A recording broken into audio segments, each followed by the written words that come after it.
முதலிலே தமிழ்நாட்டில் கோவையிலே முதல் மாநாடும், இரண்டாவது மாநாடு இப்போது மலேசியாவிலும் நடைபெற இருக்கிறது. இந்த உலகத்தமிழர் பாதுகாப்பு மாநாடை பொறுத்த மாத்திரத்திலே மிக முக்கியமான பிரச்சனையாக இருப்பது நம்முடைய தொப்புள்குடி உறவுகளாக இருக்கின்ற இலங்கை தமிழர்களுடைய பிரச்சனையை முன்னெடுத்து செல்லக்கூடிய முகமாக இந்த மாநாடு நடத்தப்படுகிறது.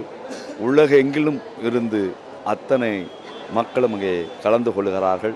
அதில் குறிப்பாக இங்கே இருந்து யாதவ மகாசபையினுடைய தலைவரும் இந்தியன் பீப்புள்ஸ் பார்ட்டியினுடைய நிறுவன தலைவருமாகிய டி தேவநாதன் அவர்களும், புதிய தமிழகத்தினுடைய தலைவர் சகோதரர் கிருஷ்ணசாமி, டாக்டர் கிருஷ்ணசாமி அவர்களும் நானும் இங்கே பிரயாணப்பட இருக்கிறோம்.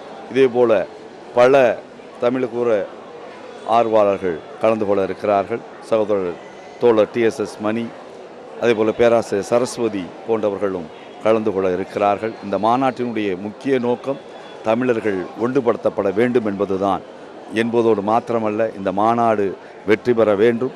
அது இங்கே இருக்கின்ற தமிழ் தலைவர்களுக்கு ஒரு எச்சரிக்கை மணியாக அமைய வேண்டும். இல்லை, இந்திய தௌஹீத் ஜமாத்தை பொறுத்த மாத்திரத்திலே முஸ்லீம்கள் என்பவர்கள் வேறுபட்டவர்கள் அல்ல.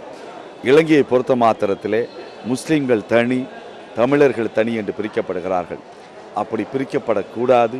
அத்தனை பேரும் தமிழ் பேசக்கூடிய அத்தனை பேரும் தமிழர்கள்தான். முஸ்லீம்கள் அத்தனை பேரும் தொப்புள்குடி உறவுகள்தான் என்பதை நிலைநாட்டக்கூடிய முகமாக இந்த மாநாட்டில் நாங்கள் கலந்து கொள்வோம்.